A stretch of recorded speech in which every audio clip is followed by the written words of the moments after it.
Hello everyone, welcome to Wise Education and today we will start a new topic. आज हम लोग prokaryotic cells के reproduction के बारे में डिस्कस करेंगे. रिप्रोडक्शन कैसे होता है उसमें, because prokaryotic cell is a unicellular cell. Unicellular होती है यानी कि एक सिंगल सेल है. बहुत ज़्यादा कॉम्प्लिकेटेड फंक्शंस नहीं होते इसमें, कि लेबर्स नहीं है इसमें. डिफरेंट आपकी एक्टिविटीज़ होती है वो सिंगल सेल में ही कंप्लीट होनी है. आपका रेस्पिरेशन है, बाकी और भी चीज़ें हैं, डाइजेशन है, रिप्रोडक्शन है, वो उसी सिंगल सेल में कंप्लीट होना है. तो कैसे इसके अंदर होता है, किस तरह से ये एक सेल दूसरी सेल को प्रोड्यूस करती है, यही हमें आज इस वीडियो में डिस्कस करना है. लास्ट तक आप इस वीडियो को देखिए, आपको चीज़ें काफ़ी क्लियर हो जाएंगी. मैं ये नहीं कहती कि मैं सब चीज़ें क्लियर कर दूंगी या मैं सबसे अच्छा पढ़ा रही हूँ. और भी टीचर्स हैं जो बहुत अच्छा पढ़ा रहे होंगे, बट आई होप कि मैं ये सोचती हूँ कि मैं जितनी चीज़ें क्लियर कराऊंगी तो आपको वो चीज़ें अच्छे से समझ भी आएगी.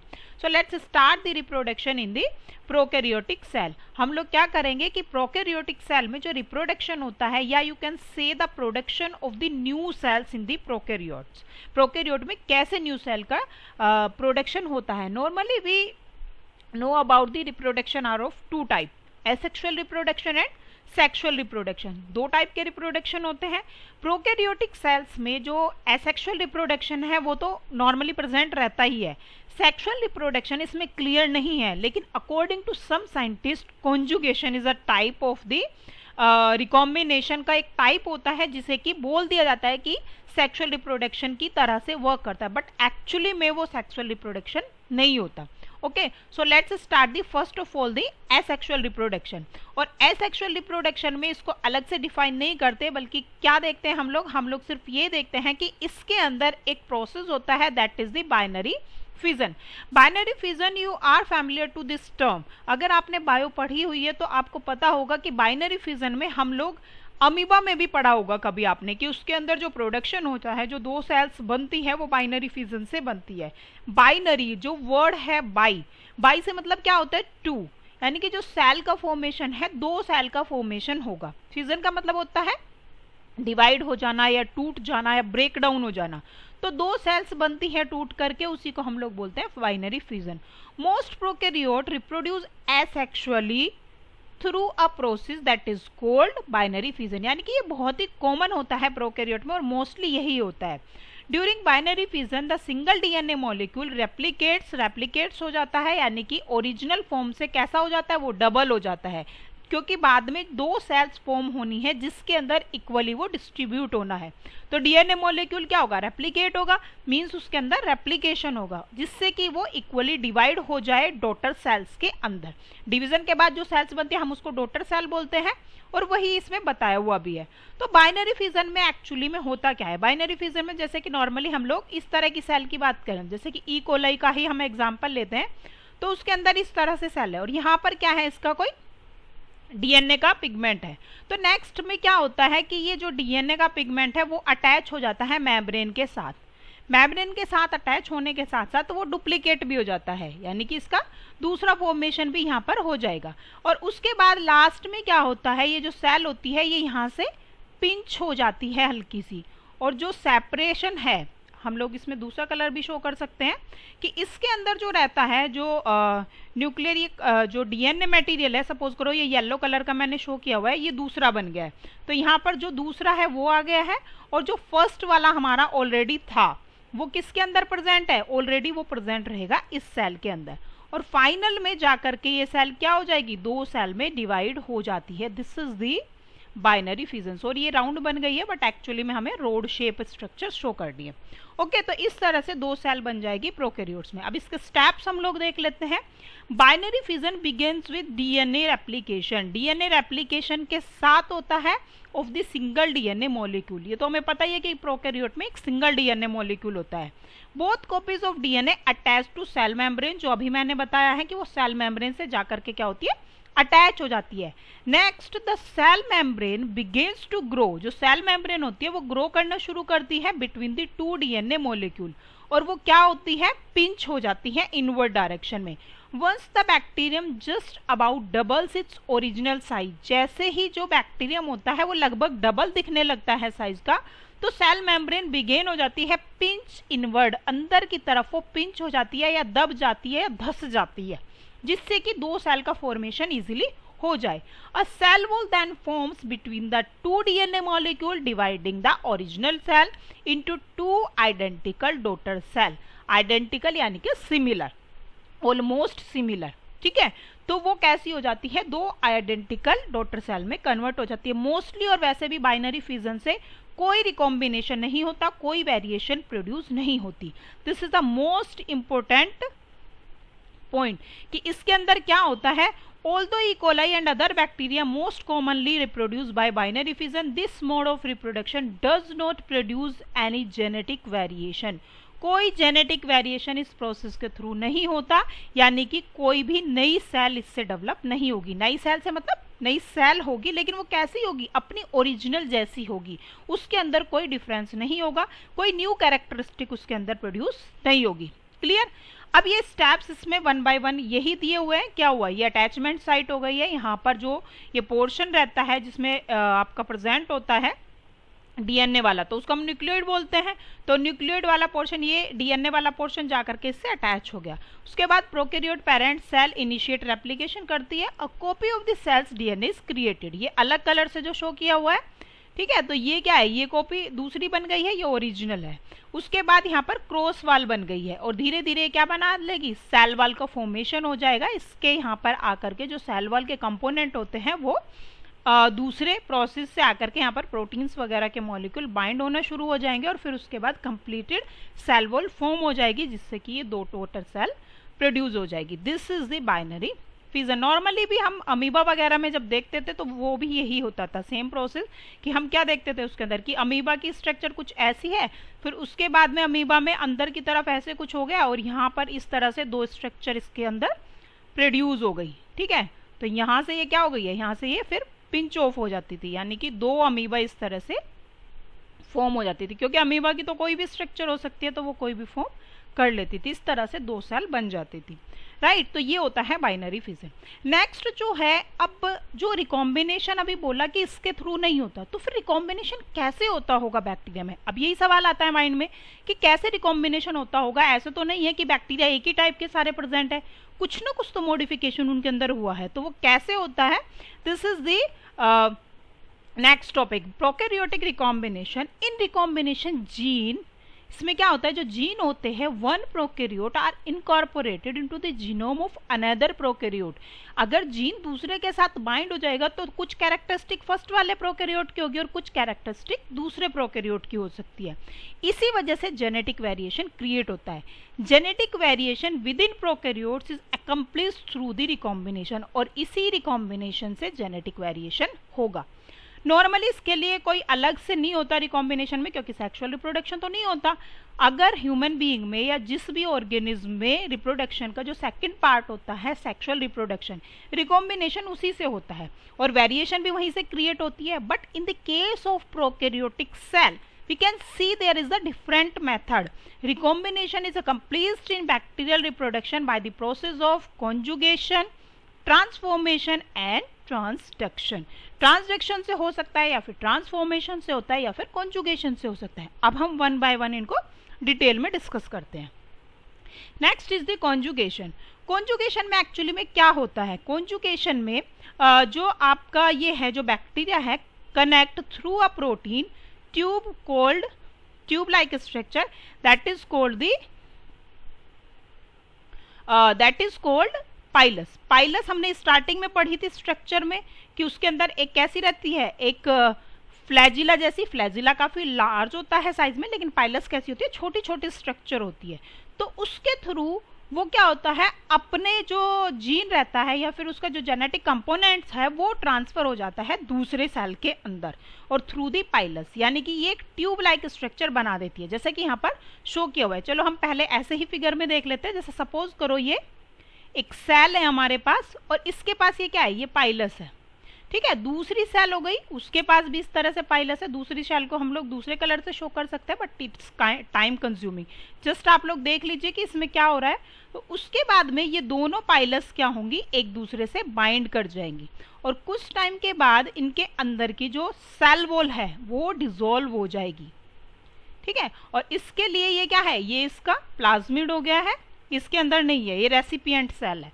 और ये कैसी है, डोनर सेल। डोनर सेल बोलते हैं देने वाले को, जो देगी, ठीक है। और रेसिपिएंट यानी कि जो लेने वाला है, जो लेगा, तो उसके अंदर ये हो गया। और ये हो गया इसका डीएनए वाला कंपोनेंट, राइट। तो अब ये डिसोल्व हो जाएगी, तो नेक्स्ट कंडीशन में क्या होगा, ये पूरी ट्यूब बन जाएगी कंप्लीटली।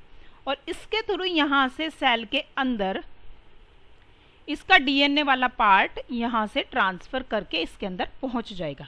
और इस तरह से इसके अंदर क्या होगा, ट्रांसफर हो जाएगा जीन्स का। कॉन्जुगेशन में यही होता है और यही इस फिगर में भी शो किया हुआ है।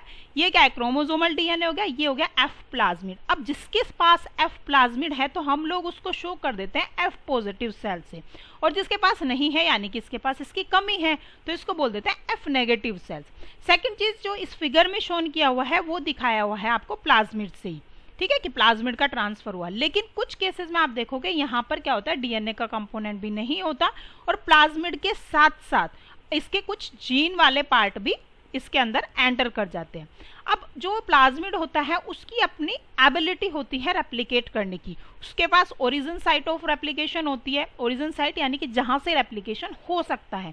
तो एक बार अगर ये सेल के अंदर पहुंच गया तो अपने आप ही न्यू फॉर्मेशन करने लगेगा, तो इसलिए प्लाज्मिड को इसके अंदर ट्रांसफर करना है।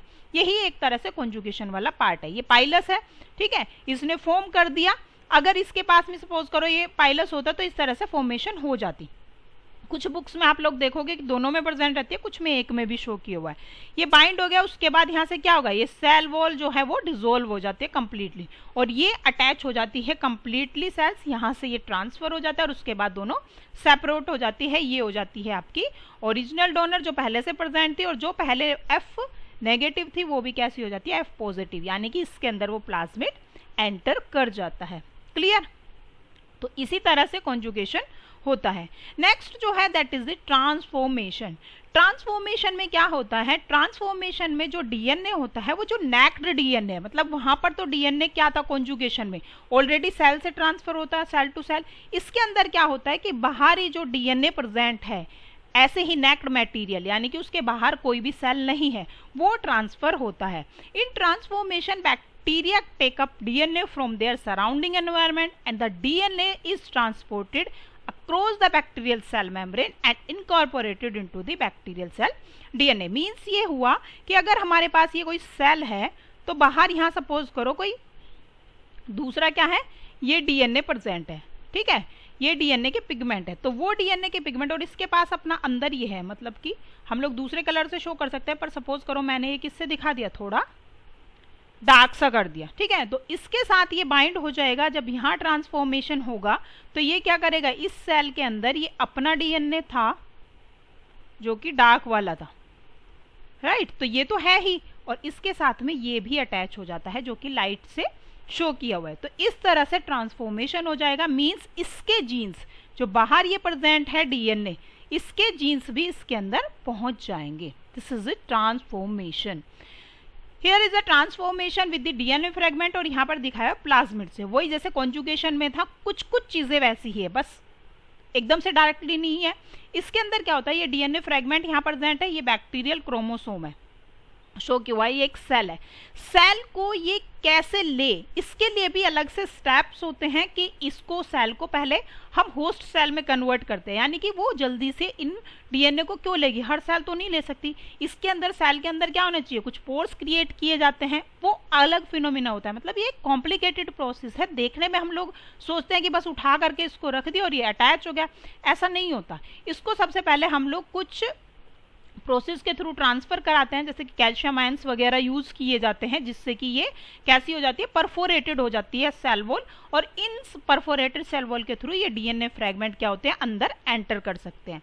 तो यहाँ पर क्या हुआ, डीएनए अब अंदर आ गया। डीएनए अंदर आने पर क्या हुआ, देखो यहाँ पर ये अटैच हो गया है, ठीक है, और यहाँ पर क्या हुआ, यहाँ ये अटैच नहीं हुआ, यहाँ पर क्या हो गया, डिग्रेड हो गया।